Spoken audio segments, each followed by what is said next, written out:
Hi, this is Tyler Woods, and you're listening to Music Matters on KMKR LP 99.9 FM Tucson. And today, it's quite an exciting day here in the studio because guess who I have? This is Ted Riviera. Glad to be here. Ted Riviera in the flesh is here. He comes walking in with a whole series of CDs, so we have a lot to talk about. Ted. Yes. Tell me a little bit about you, how you got into music. Well, I found music to be a comforting friend when I was about 5. And even though I play guitar, I originally wanted to be a drummer. Oh. And so my parents contemplated the idea a bit and bought me an accordion. Cool. I love it. I didn't quite grasp the accordion very well, and then finally about 12 or 13 I got my first guitar. Yeah. Okay. And so I'm kind of a self-taughter ever since. Do you play accordion at all? I do not. I know. Man. I know. I've tried to revisit that instrument a few times. Yeah. I would have liked to be able to. I'm also a big Devo fan, so at some point, I kind of keyboards. A Devo fan? Do you whip it? Do you whip it good? Whip it. Keyboards is always on the peripheral of like something I would like to accomplish, but right now. That's fun. I think we should, as musicians, have bucket lists. I have a cello sitting in my music room ready to do that, and I have three sets of keyboards, so I do kind of goof off. I just don't share that because it's my thing, but I'm going to learn cello, that'd be nice. I bought one and said I just got to do it, but I haven't done it yet. It's good that you have a bucket list with music to learn, and I think musicians need that. I think we need to each hone our skill and learn more. Yeah, I think I feel music needs to be looked at like painters, where every painter goes through a period. I think a lot of fans of music, like their musician to be in a particular pocket that they discovered that musician in. But I think we need to move. I think we need, as fans of music, need to move past that musicians are actually painters, but with sound. Oh, I love that. That should be a song. Yeah. As opposed that should totally be a song. And we're going to hear some songs here by you shortly. I love that. We are painters, and we are painting a landscape. I think sometimes our thoughts are nothing more than landscapes of our mind. And I can agree with that. Music, so. Yeah, and the music, it's almost like the thoughts are the sketch, and then the music is the colors that we put over the sketch. And that's it. Yeah. So you're very poetic. So are you a songwriter? Oh, yes. Tell me about songwriting. Let's skip over that. Let's go. Songwriting. What got you into, do you remember the first song you ever wrote? Yeah, I remember the first one I've written, and the first one I've written with a band. And actually, I have re-recorded the first one I've written. How old were you? About 8 times.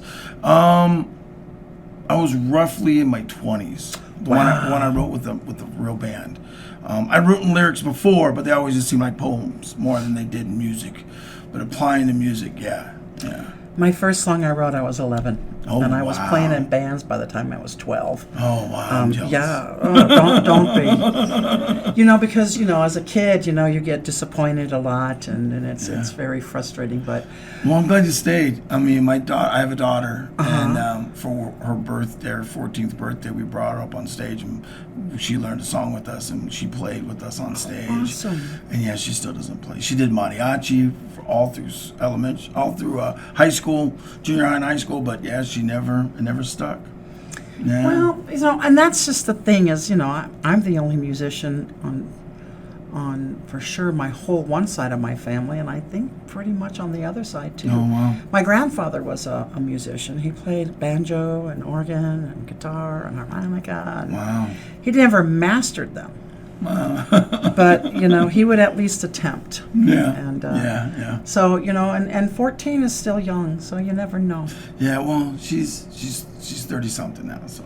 She's 30 something now. Shoot, I'm 50. You're 50. I'm 51 actually. Wow, I almost said a swear word on the radio because she's you 31. Certainly don't look 50 at all. Yeah, so she's 31. So wow, 31. You don't look old enough to have a kid. Well, thank you. I appreciate that. Yeah. Y'all suck it up. Hey, listen.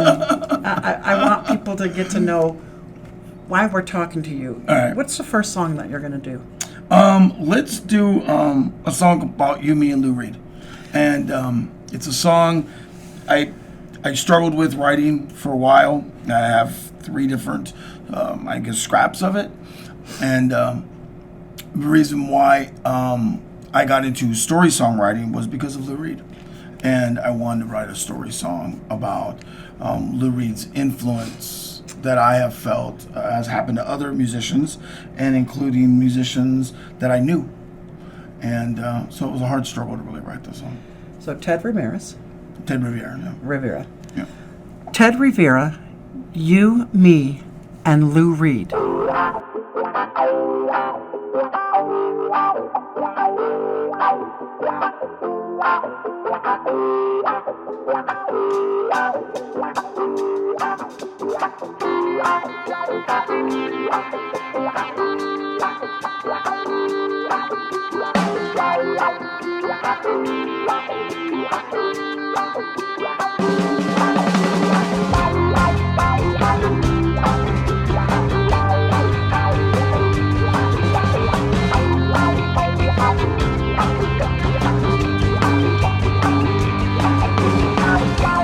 Standing on the corner, guitar case in my hand. I'm just hanging out with Amy while she's waiting for her man. And I don't have nothing to tell her, 'cause we both play in a rock and roll band. Just you and me and Lou Reed. Just you and me and Lou Reed. Just you and me and Lou Reed. And we don't want to sing. Just you and me and Lou Reed.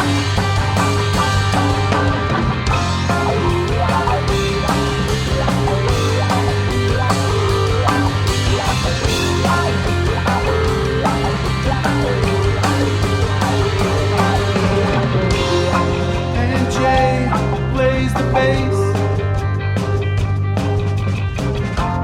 Caveman Sammy pounds the skins.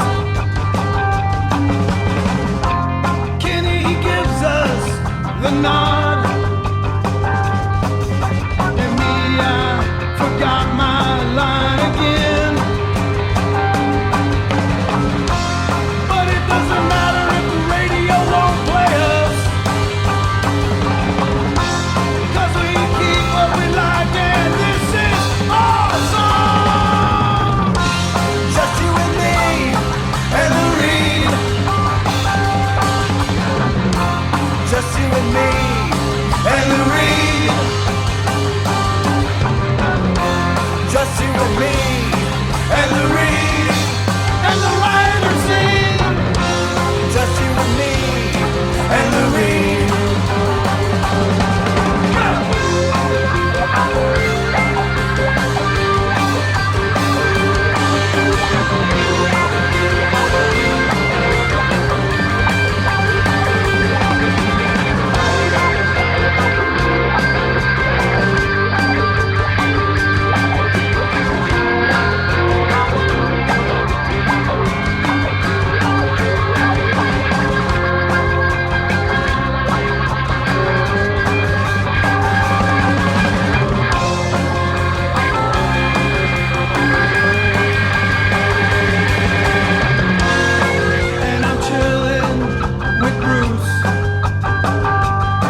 Oh man, I can see why you got that title. That's excellent.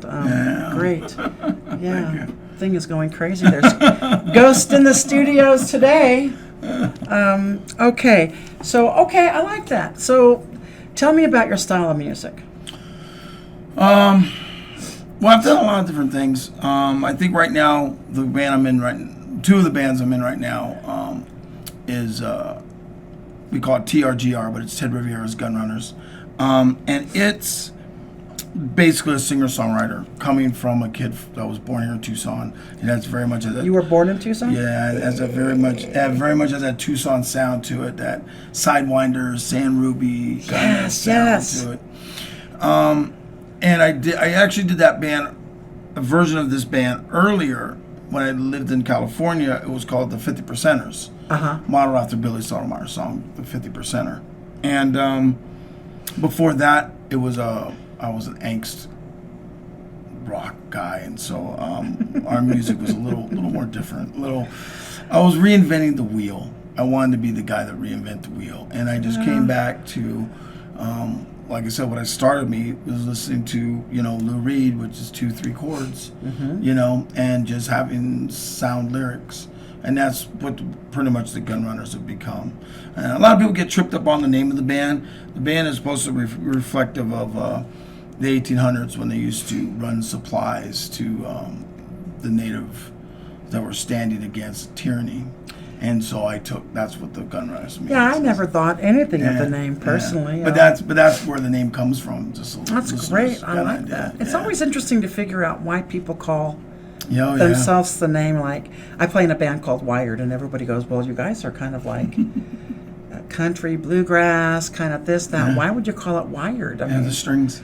No, it has to do with coffee. We were wired on coffee one day. I love it. Addicted to Java. I love it. I was playing the Java junkie, and I'm like, well, this ought to be wired. And everyone's like, oh, I like that. It's simple. It's sweet. I love that. That's great. Yeah, and that's the cool thing. And I love the fact that we go around always.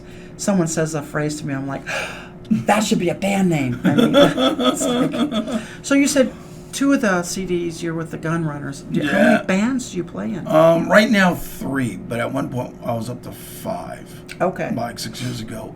So I do some solo stuff, and one of the songs I hopefully get to is one of those songs I did for the Migrants Trail CD. And the other project I'm in is called Los Diablos Gordos. Oh, nice. Yeah, it's I dress up in a pseudo wrestling outfit, and and we have fun with it. Yeah, and it's a trope. It's like part music, but it's also part comedy, and we talk about one of my passions, which is horror movies. So it's a horror movies. Yeah, so it's a horror movie. Oh God, wrestling kind of thing, and so I wear a mask and I get to jump around leotards, and it's kind of fun. And then I'm trying to envision this sitting here with this guy with a 5 o'clock shadow and a black hat and saying, I wear leotards and go on stage. So that's funny. And then Shade Tree Union, which I just reformed. We just started. We're going to have our first show in mid-September. Where's your show going to be at? Borderlands. Borderlands? Mm-hmm. Excellent. Yeah. What do you think about the local music scene here and the places that hire local musicians? You're a Tucsonan. Yeah. You were born here. There's a lot of us Tucsonan musicians here. What's your take on the local music scene here in Tucson? Well, it's a tough question. I ask it to all my it interviewees. Is. I went to so I have to start from where I was doing music before Tucson, and I feel it's kind of relative. I left the California scene because the scene felt like it was unappreciating the artist, and in a weird way, it was like bookers in a weird way were kind of like Hunger Gaming musicians against each other. And I did radio in California as well, and I'd always talk to everyone I interviewed or whatever, or bands I talked to. Oh man, Tucson scene is embracing, it's encouraging, and it was during that whole 90s. It really was. And when I moved back in 2004, it was there, and then I could kind of see it like going away. And I feel like what was happening in California is now sweeping, not even just through Tucson, but it's sweeping through a lot of scenes. Yeah. And I do feel like it's this weird creation of Hunger Games, where like musicians have a hard time reaching out to help other musicians because they're worried that it will ruin whatever status they have at the venue. Oh, And okay. so that's why I call it the Hunger Game kind of thing. And I kind of see that happen in California. And I kind of see that taking root here. And it's We kind need of to sad prevent me. that. Yeah, I'm it glad kind of we're saddens talking me. about that. Yeah, it saddens me. You know, when I moved back in town, you know, I knew a lot of musicians that complained about the club crawl. And I'd be like... Really? Oh, I love that. I'd be like... Well, it was mostly because we only get paid $100 for one set. I'm like... I know bands in California that fight for $100 for doing 4 sets. I know bands in Tucson that fight for just tips. Yeah. And? But I still think there's a lot of good people in Tucson in the music scene that I think see what I'm saying, what I'm talking about as well, and want to change. The other solace is not just the Tucson scene. There's a lot of other scenes that are going through this. I talked to a lot of bands that tour, and a lot of scenes are going through this metamorphosis of deterioration. See, I see it a little different. Mm-hmm. It's interesting from where I sit at is when we play out 3 to 4 times a month, and what I see is I see a lot of musicians helping each other. I see a lot of like the showcases that are happening and some of the open mics where musicians are really trying to get each other exposed. And club owners are trying their hardest to get there. But with that said, you have to watch the club owners, and you have to watch the club, and you have to watch the musicians. It can be a little cliquey, I think, but... Yeah. I can see that. Yeah, but I find that Tucson musicians, I mean, being that we're the 7th in the nation for best local music. Did you know that? I did not know that. Oh my gosh, well you do now. Wow. Yay. Hey, Ted, let's get on to your next song, could we? All right, yeah. This one is the one I was talking about earlier. It's called Traces of Identity. Now, it's done with the full band. It's done with the Gunrunners, but it was originally done on a nylon string guitar, and we recorded for the Migrants Trail CD. That was put out the last time No More Deaths person got arrested for getting water out. So what, about 10 years ago, maybe a little less? Well, there was one that just happened. Yeah, but there was one that happened. You should revise that song because... Yeah, we've been talking about it. Yeah, now is the time to really use music to really speak our truth. And everybody, we're so divided that I think your truth may be different than my truth. And if we use music, it doesn't matter what side of the truth you're on. That's true. Because there are notes in the way, baby, and that's going to keep us going. Hey, so this song is called Traces of Identity. Yeah. And this is with the Gunrunners? Yeah, this is with the Gunrunners. All right. This is Tyler Woods. You're listening to Music Matters, and we're talking to Ted Riviera. I'm so terrible with names. That's okay. And the song we're doing off of his CD is Traces of Identity. Traces of identity left us with no one to see. They cross over from the other side. Where did they go? Did they die?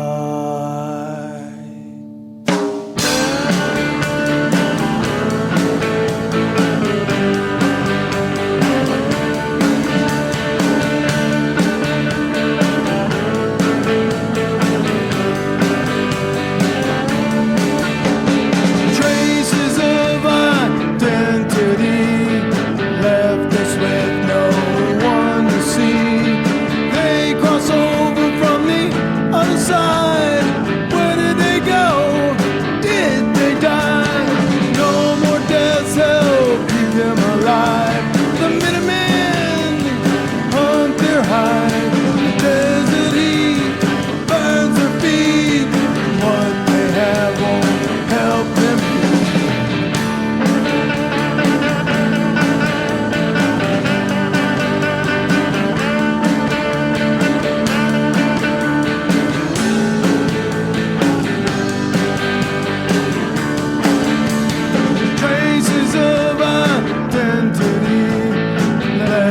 with no one to see. They cross over from the other side. Where did they go? Did they die? Now, desert is no place to be when you're unwanted, looking for sleep. Coyote man took what you had and left you here with no map.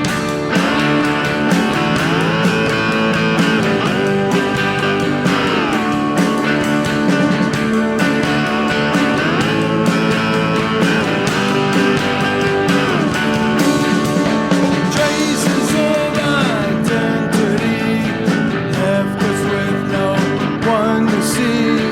They cross over from the other side. Where did they go? Did they die?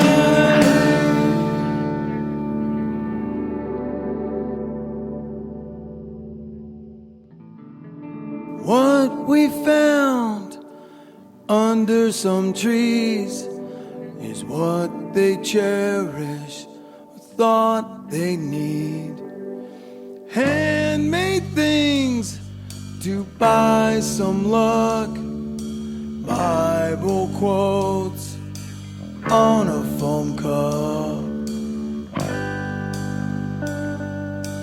Baby bottles and an old pair of boots. Birth certificate to show their roots. Nothing else to tell us what's next. Like dust in the wind. They are gone, not to be seen again. Traces of identity left us with no one to see. You got to redo that. Yeah. It's time to bring it back. Yeah. Yeah. Thank you for sharing that. And where can people get your CDs, by the way? You sure have a big stack of them. Oh, yeah. I think the last... we sell them at shows, for sure. Okay. And I'm trying painstakingly to get them available online, bit by bit. Amazon? Spotify? We're on Spotify. We're Yeah. on CD Baby. Yeah. We're on Apple... I don't know, how is Apple Tunes... Apple Tunes is still alive and well. Yeah. It sure So is. we're on iTunes. Yeah. Yeah, iTunes is alive. iPods aren't. You know, I have. I'm going to make a confession.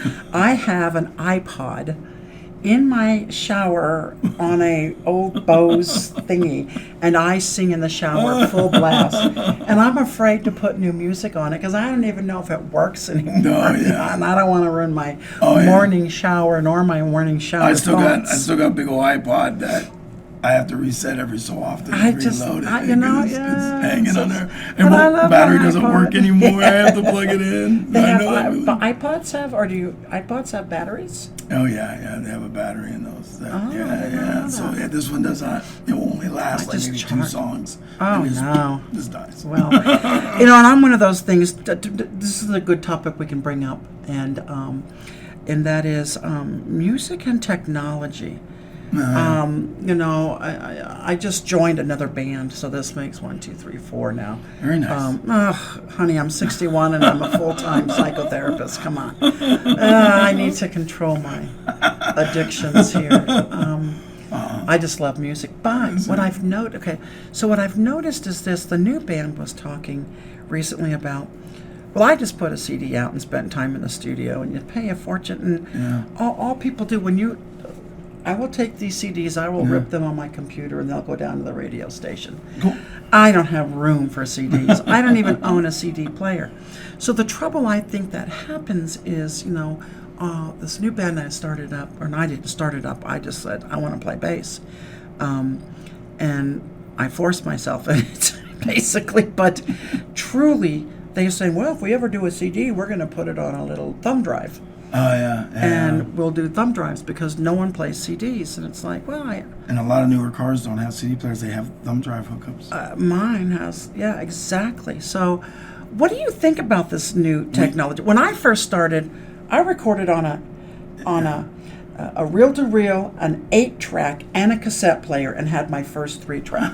And sometimes, like, the 8-track would go, and I would be like, oh crap, you know. But really, you know, I started doing multi-tracking before they even came up with that. Yeah. I remember getting my first Fostech 4-track and everything. Wow. And now we record, I mean, this is Digital. a 24-track recorder here. It's digital. I don't have to do nothing. I can mix here. I can do everything. I think it's made music accessible. Yeah. And it's also made it harder for people to get famous because there's so many indie musicians out there, and I personally love it. There can never be enough. What's your opinion on that? I agree with there can never be enough. I'm a self-professed music junkie, and No, none of us are that way. And I will, yeah, I loved it when I was a kid, digging through vinyls and CD bins, and yeah. I mean, I love having access to all kinds of different music. But I do agree that what it has done is it has made music so accessible that some people don't cherish it either. So it's define what you mean by don't cherish it. Tell me what you mean. Explain that to your audience. so what I feel it means is that it's harder to get people, like, you don't get anyone to go, oh my gosh, dude, did you check out this band? They're so good. They're so good. You got to check them out. You get that's becoming less and less of an occurrence with other people in music. They're like, oh, hey, did you check out this band? Oh, yeah, I heard them. Yeah, and that's it. and that's hard. I mean, I think it's very hard for musicians to get people back to that excitement. You know when we used to call it finding the soundtrack to our summers, or a soundtrack to our weekends, or the soundtracks to our teens. I see very less soundtracks to the teens, to the summers, to the but don't you think they have more to choose from? Oh, I do. Like, I get up every morning. This is the cool thing about suddenly becoming a DJ. I mean, it was on my bucket list. Here I am, and I'm actually loving it. But I catch myself every morning. I get up at 4:30. I do my meditation, and then I am on YouTube searching. Yeah. I am on Facebook pleading, please give me your CDs, please do this. I am searching for music because I want to give people the opportunity to hear people we don't hear. I'm listening to people that are on their 4th and 5th album. I've never heard them. They're awesome. Yeah. So I love the fact that we have such variety. That alone excites me. Maybe I'm just an excitable girl. Watch out. Well, we're kindred spirits in that way, because I do the same thing. I love digging for new music. I still do. I'm always trying to turn someone on to someone else. I just feel like we're like the unicorns, though. Oh, that's interesting. Tell me. Yeah, I think we're the unicorns on in the rest of the Glen. We're running around and people are looking at us like, oh, there's those 2 people excited about music, or those 3 people. I don't get the same vibe. Like, so we talked about my daughter earlier. So I have adult kids, and I have kids right now. And the connection that I have with my adult kids with music is different than with my kids now with music. And there's a gap between them. My youngest, he's 24, and my youngest right now is 5. Oh, now, wow. She gets more excited, and my 10-year-old son get more excited about music than the ones that are in their teens right now, because I have 3 in their teens. Mm-hmm.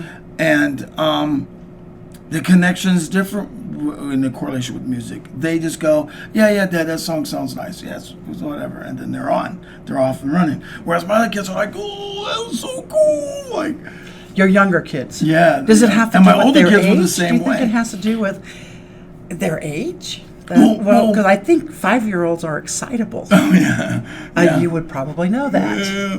Well, my adult kids, music was still CDs and still, and still radio, but not so much internet as it was before. And, I think that's part of it, because radio was a glimpse. It's like catching Bigfoot. Like if you catch your song that you really love on the radio, it's like getting a spot of Bigfoot. And they still are in that. They're still in that world. Whereas my teenagers right now, they're from the world of, I can always find that on like you said, I can always find that on YouTube. I can always find that on Facebook. It doesn't, and to me, it doesn't feel like it holds the same substance of weight. Yeah, you're telling me this, and I have this very distinct memory now. I think I must have been about, I would have to look it up now, and I will do that. I feel like pausing this interview and doing it, but I'm not going to do it. But I remember I must have been like maybe 10, 11, or 12. And it was Easter. And back then, Easter, my mom would get us our favorite album in our Easter basket. Super cool. And that was a big deal because I begged and begged and begged for the Jefferson Airplane's first album with White Rabbit. Yeah. And my mother was struggling because they were Mormons. And, we're going to get you an album that, has got Go Ask Alice or White Rabbit, One pill makes you... So we go, no, Mom, no, it's not on that album.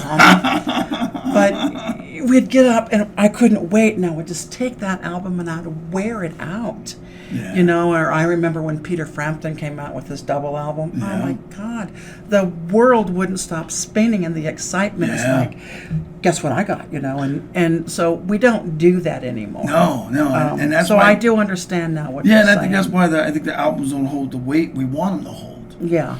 Which is what's caused me to go streaming. Like all our newer stuff, I just put online. But that's where life is, and I think I'm a little simple Buddhist girl. So here's the way I see it. It saves us vinyl. It saves us wear and tear. There's no paper. There's no plastic. It's just online. I'm all about that. Yeah. And I am too. It took me a while to make that jump. Because, like I said, I like holding the covers. I like seeing the artwork. I like looking at the font they picked for the artwork. I love all the aspects of the product. The artist or the artist's tapestry. Because we talked about this earlier about the music. Right. The music. But I think the cover goes hand in hand. Do you know who Clinton Smith is? I do. Have you heard of him? Yeah, I've heard of Clinton. He just recently put out do you know who he is, Clinton?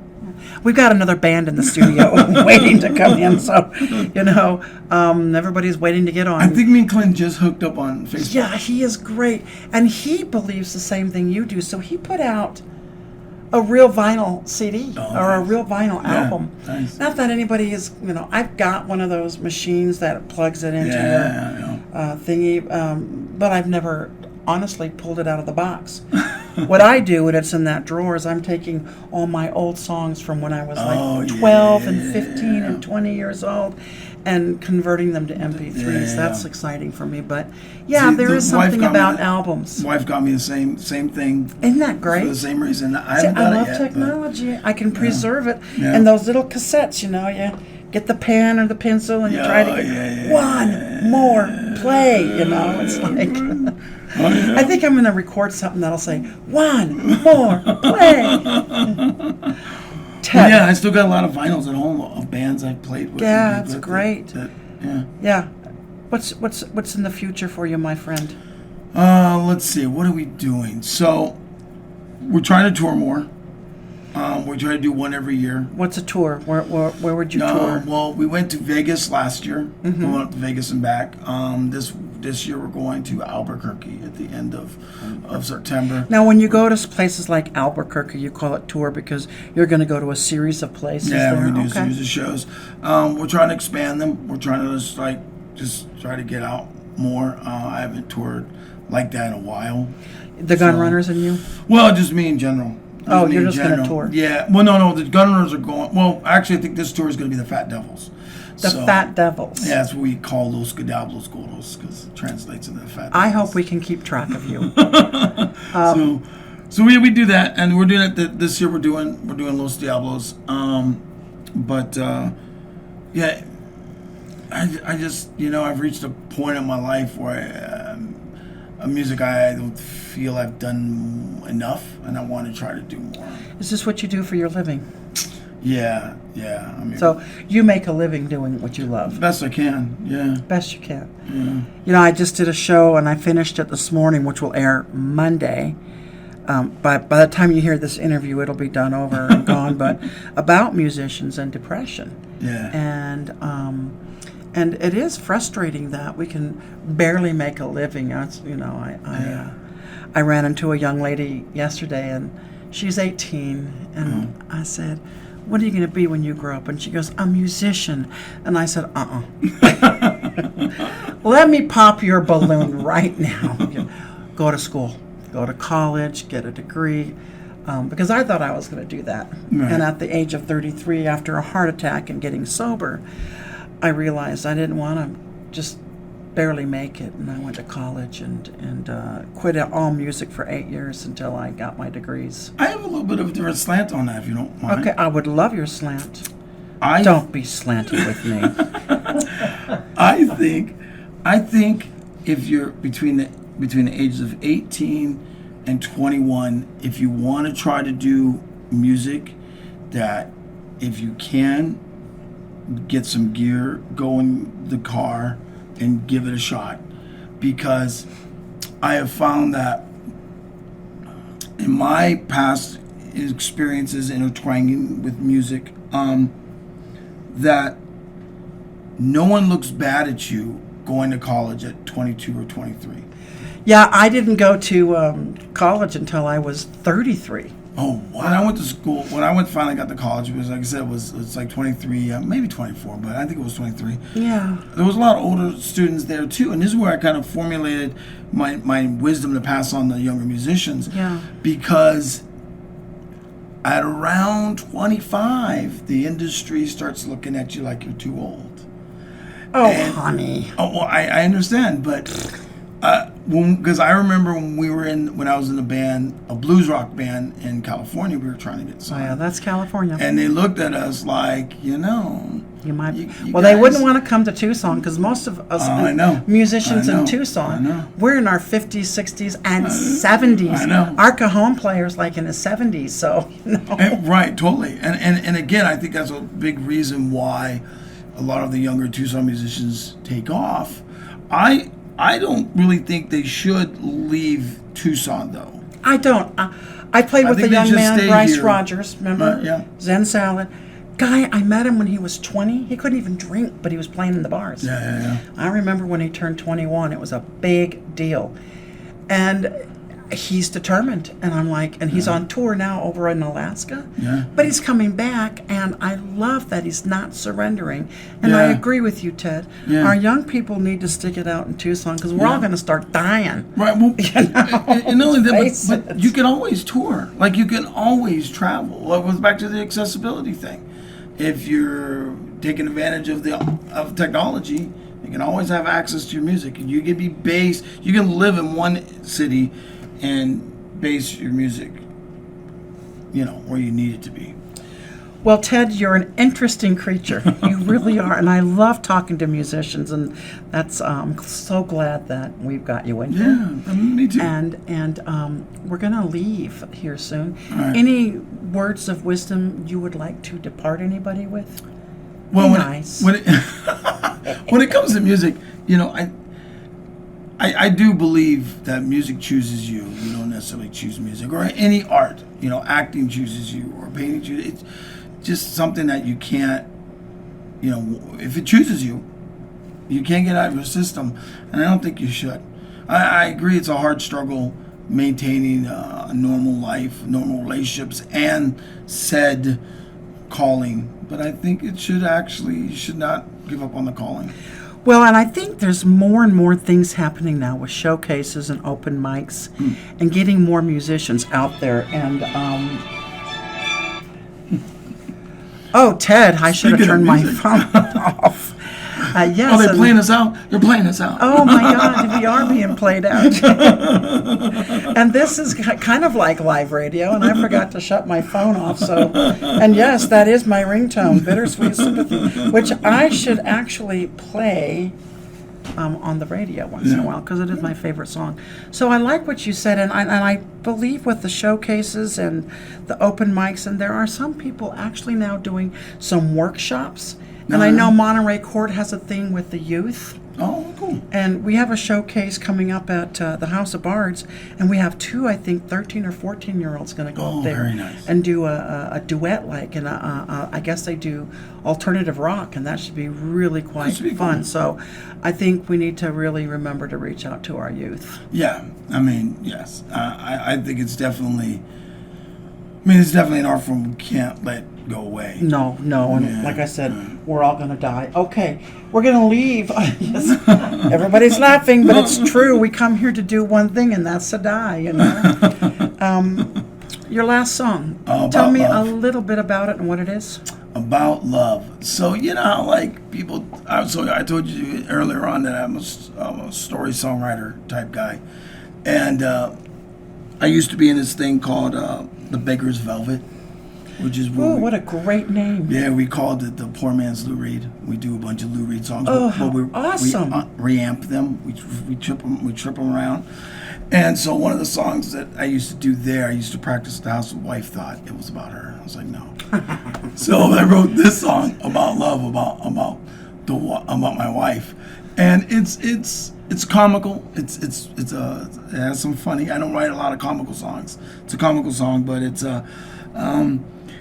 it's also about relationships, how hard they can be, how you're like going, how you're like, you show up with the ice cream. And it's, you know, they're on the week of the diet, or you show up with flowers and they're allergic, you know, and that's kind of what the song entails. And then, of course, the refrain is, I guess I don't know anything about love. Well, I guess you just don't know women. Could be true. That could be your next song, the reprise of that. Okay. Ted, thank you so much for being our guest. You bought us a lot of CDs. I certainly will get them burnt, and then we give them to our DJs. KMKR is really great at trying to get local musicians out there, which is why I do what I do. So thank you very much. And this is Tyler Woods. You're listening to KMKR LP 99.9 FM Tucson. We're going to leave you with Ted Riviera, About Love.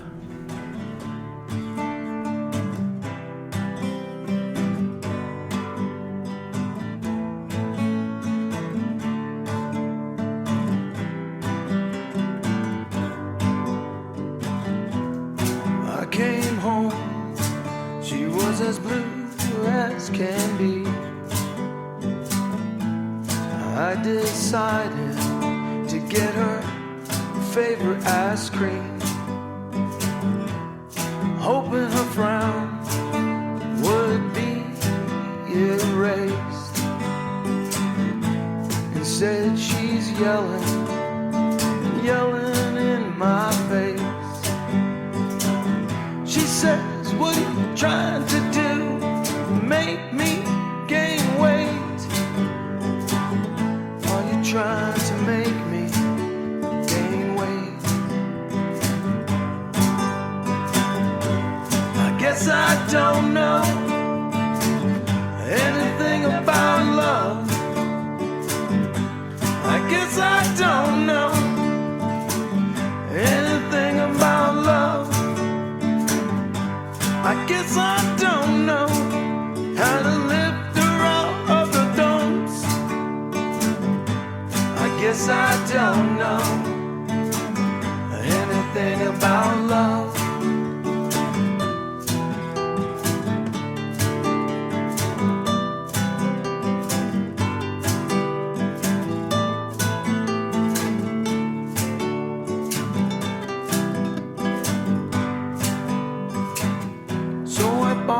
Flowers to light up her face, roses and daisies in a pretty vase. But then I thought, this isn't enough, so I planted a garden in her foyer. Allergic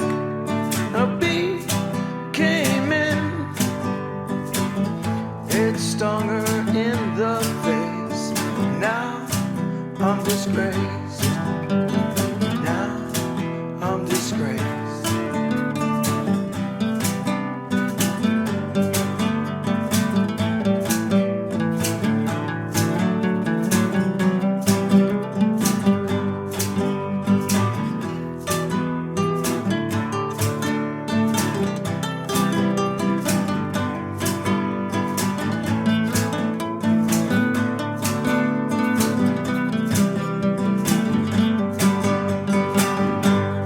Guess I